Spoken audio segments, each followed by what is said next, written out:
Families dealing with Alzheimer's are opening up about their struggles caring for their loved ones. A new survey focuses on couples dealing with the disease who are finding love outside of their marriage. More than 50% of these couples say they have not discussed the idea of having another relationship, but it's not uncommon. For example, lifestyle guru B. Smith has been battling Alzheimer's, and now her husband has a new girlfriend. CBS News correspondent Barry Petersen has been following this in part because for him, the story is very personal. What's your dad's name? My dad, Barbara Smith. B. Smith, Barbara Smith. B. Smith, lifestyle guru and restaurateur, developed early-onset Alzheimer's 6 years ago. I can still make you laugh, right? Today, husband Dan Gaspy is caring for his wife of 27 years. When B and I realized what we're dealing with and she understood what the situation is, she said to me, I know what I have. I know where it's going to take me. Tell the story. Tell the truth. In January, he spoke that truth and let cameras into his home, a home he shares with his wife and his girlfriend, Alex Lerner, who also has a bedroom in the house and helps with B's care. If you wanted to have a relationship, Alex, you could have chosen a lot easier paths. That's true. Why this one? I met Dan when he was pretty much at his lowest. I remember going through a time in my life where I felt that way, where I was pretty much at my lowest. And I saw the pain in his eyes. I did. And I reached out and thought maybe this man just needs somebody to talk to. You know, or as humans, sometimes we just need a hug. It was natural, it was organic, it was not intentional, but we fell into each other. Does she still know who you are? She will call me Dad. She will call me her brother Gary or her brother Ron. Then she'll say, Dan, out of nowhere. And then I say, who? Dan, he's over there. There may be something in her mind that says that, but then it's gone. It's like trying to drink water from a colander. No matter how much you bring it to you, there's nothing there. Something I experienced with my wife, Jan.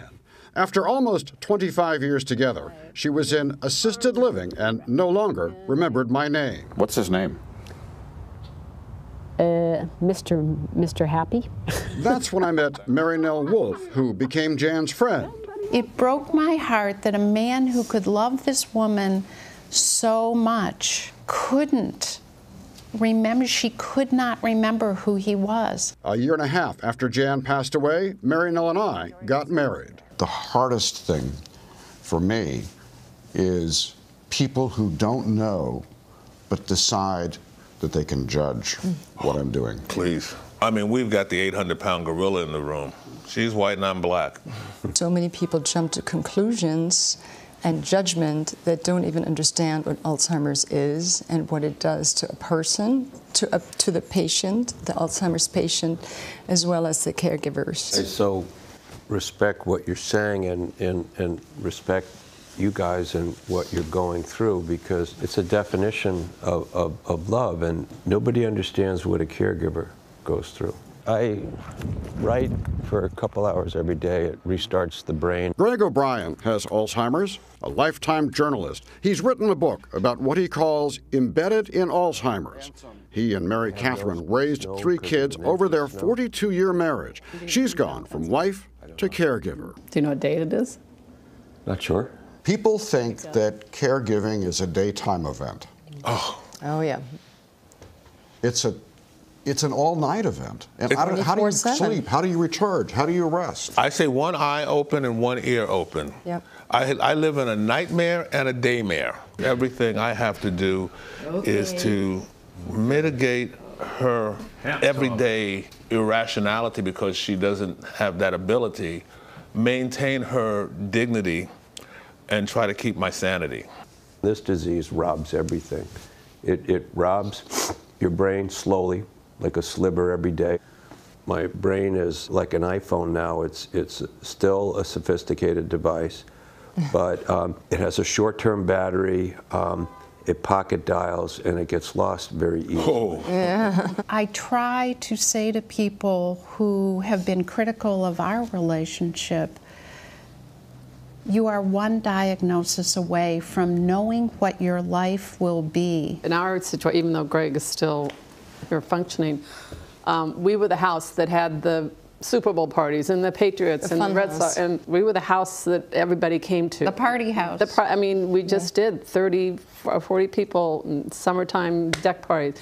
He can't do that anymore. And Right. so our social life has really narrowed down to our very, very close. And people friends. run away from you. And it's not comfortable sometimes to be around them.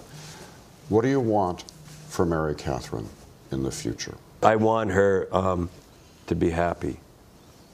I want her to marry a better person than me. And I want her to be at peace. I just don't want her to marry someone who's handsome, that's it. What you said, Greg, is what my wife said to me. I want you to go on, because if you truly love someone, you don't own them. And what you said is the true, to me, expression of love. So Greg asked if we would, now that we know you, if we would watch out for you. And the answer is yes. Yes, definitely. Resoundingly yes. Oh, it's so meaningful. So Barry Petersen is with us now to talk more about this story. Barry, so happy you did the story. I saw the debate raging on social media, and at the time I thought to myself, you know, Dan didn't have to put it on his Facebook page. He didn't have to let people know what was happening in his personal life, but he chose to step into the middle of this and include everyone else in it. Do you know why he did that? Well, I know what he says. He said that he and Bea talked about this, and she said, tell the truth. But I know the impact of what he said is way beyond this story. There are a lot of men and women out there in this situation who don't know what to do, who think that they're the only ones who are guilty or sad, and I think you lose the perception, unless you've been through this, you don't really quite understand that you can be married to somebody, but that somebody is no longer there. And I salute him for still taking care of Bea, but I honor him for having this public conversation, because I think other people will draw from that their own courage to get through this. Yeah. You know, as we saw in your piece, Barry, you lived through this exact situation with your wife, Jan, and another woman, a family of 3. What was that like, and what kind of parallels did you find in your experience that you saw with this couple? It was, for me, life-saving. You know, I don't know that I could have done this alone, and I celebrate people who can. But I also find it interesting that we were excoriated as well, not by many people, but by some. And I understand that. And people say, mostly to us, when you get married, the vow is till death do us part. But when is a marriage not a marriage? When you're in a marriage, it's 2 people together, they love each other, they take care of each other. If one person in that marriage is gone, physically here, but gone, don't even know who you are, then is it still a marriage? It's a tough question. I answered it in the way that I answered it, the same way that Dan Gaspee answered it, and that's only our answer. Not everybody has to do that, but I think you have to really realize the depth of sadness and loneliness that you go through when the woman you love is going away. Can I ask one question, Dan? Barry, I know you did this story for Sunday morning when Jan was going through this. Can you just tell us what it was like the very first time she didn't recognize you, the very first time she didn't know who you were? It actually happened in Beijing. Because I was living in Tokyo and Beijing. And there was a picture of me in the living room, and she walked we had a bedroom, and looked at me and said, "Who are you?" Because I just saw your picture in the living room. Wow. And what do you say? You know, it's like the end of everything that you loved. It's the end of everything that you wanted. So I realized at that point, and with some other events, that I had to let her go into an assisted living facility, or we were both going to come down, because caregiving does that. Caregivers suffer sometimes more than the person with the disease, and it's like sad. So one thing I'd like to add, you've got to have the conversation now. Sit down with the people that you love and say, what do we want if this happens to one of us? Because by the time somebody has Alzheimer's, it's too late. And you've got to have it when you're young. Most people have these conversations in a gurney on the way into surgery. They're like, well, what do you want for the rest of my life? So you're young, do it now, think about it, and then you can go forward, God forbid, if something like this happens. That's good advice for the rest of us. Any advice for people who might be living through this now? You're not alone. I mean, I think that what happens with caregiving when you're a family caregiver is your life keeps shrinking because the demands of the person you're with keeps growing. So the biggest sense that people have is they're isolated, they're alone, their friends don't see them much anymore, and you've got to preserve you. The caregiver I had said it was time to place Jan, and I was like, this is when I was overseas in Asia. She lived with us in Tokyo and traveled with us to Beijing and had to watch Jan all the time. And I said, Jan's not doing that poorly. And she said, it's not about Jan, it's about you. And she asked the question, who will take care of Jan if you, the caregiver, are not there? And I realized that nobody would take care of Jan like I would. I mean, her family certainly would, but I was the one who was meant to take care of her.